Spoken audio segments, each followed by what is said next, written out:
Pakistani anchor को भारत से निकाला, अब सनातन का अपमान नहीं सहेगा हिंदुस्तान, ये नए भारत का नया दौर है। पाकिस्तानी एंकर को रास नहीं आई इज्जत, दिल्ली में घुसते ही कर दिया सनातन का अपमान, जय शाह ने भगाया।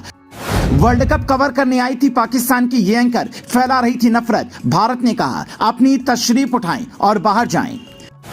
पाकिस्तानियों की अभी भी वही पुरानी आदत है, वो बार बार भूल जाते हैं कि ये नया भारत है। जब अभिनंदन को इन्होंने पकड़ा था तब भी उनको बताया था कि भारत की ताकत क्या है, अब एक बार फिर उसी का एहसास इनको कराया गया है। दरअसल पाकिस्तान की एक बड़ी खूबसूरत स्पोर्ट्स एंकर है जैनब अब्बास, जो वर्ल्ड कप कवर करने भारत आई थी। बड़े जोश में थी, मेहमान नवाजी का खूब मजा उठा रही थी, ट्विटर पर अच्छी अच्छी बातें कर रही थी। लेकिन उसका एक पुराना ट्वीट गले पड़ गया, क्योंकि मैडम ने दिल्ली को लेकर जो बोला था वो बोला ही था, गौ माता और सनातन पर भी उल्टी सीधी टिप्पणी की थी। जैसे ही ये ट्वीट सामने आया, लोग शिकायत करने लगे। विनीत जिंदल नाम की भारतीय वकील ने बीसीसीआई के साथ मिलकर जैनब के खिलाफ शिकायत दर्ज की थी। विनीत जिंदल की ओर से एक्स पर लिखा गया, बीसीसीआई और गृह मंत्रालय के द्वारा भेजे गए शिकायत पत्र में जैनब अब्बास को आईसीसी वर्ल्ड कप 2023 में रिप्रेजेंटेटर के रूप में भारत और हिंदू धर्म के खिलाफ अपमानजनक भड़काऊ पोस्ट के लिए हटाने की मांग की गई।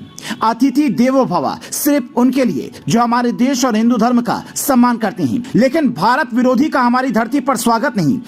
जिसके बाद जैनब अब्बास को भारत से बाइज्जत उनके देश भेज दिया गया। मीडिया रिपोर्ट्स के मुताबिक उन्हें भारत से जाने के लिए कहा गया, क्योंकि पहले वो साइबर क्राइम, भारत और हिंदू धर्म की आलोचना करने के लिए विवादों में रही हैं। उनके कई पुराने ट्वीट्स वायरल हुए थे, जिसमें वो भारत और हिंदू धर्म को लेकर गलत बोलती हुई दिखाई दी थी। हालांकि जैनब अब्बास ने इस बार आकर बड़ा मीठा ट्वीट किया था। विश्व कप की शुरुआत से पहले 2 अक्टूबर को जैनब की ओर से एक ट्वीट कर लिखा गया, दूसरी तरफ क्या है, इस पर हमेशा उत्सुकता थी, मतभेद से ज्यादा कल्चर की समानताएं, मैदान पर प्रतिद्वंदी लेकिन मैदान के बाहर दोस्ती, एक ही भाषा और आर्ट के लिए प्यार और बिलियन लोगों का देश। ये प्रतिनिधित्व कंटेंट बनाने और काम में बेस्ट लोगों से एक्सपर्टीज लाने के लिए क्रिकेट वर्ल्ड कप 2023 में आईसीसी एक बार फिर भारत में होने के लिए विनम्र हूँ। घर से 6 हफ्तों का सफर अब शुरू हो रहा है, लेकिन जैनब का यह सफर 1 हफ्ता भी नहीं चल सका, क्योंकि उनके कर्म आगे आ गए। दरअसल अभी तक पाकिस्तान और कुछ हिंदुस्तानी ये नहीं समझ पा रहे हैं कि ये नए दौर का नया हिंदुस्तान है, जो सनातन धर्म का अपमान बर्दाश्त नहीं करेगा। वरना सोचिए,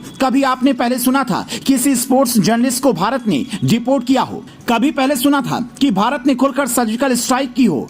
कभी सुना था कि भारत ने एयर स्ट्राइक करके बताया हो कि हाँ हमने किया है? कभी सुना था कि अमेरिका के मना करने के बाद भी भारत ने रूस से तेल खरीदा हो? कभी सुना था कि भारत ने ब्रिटेन से साफ कहा हो कि आप हमारे देश के मामलों में दखल नहीं दे सकते? कभी सुना था कि पीओके को खाली करने की बात की गई हो? लेकिन सब हो रहा है, अब आगे भी होता रहेगा, भले ही किसी के पेट में कितना ही दर्द क्यों ना हो, क्योंकि भारत अब ना झुकता है, ना किसी को नाजायज झुकाता है।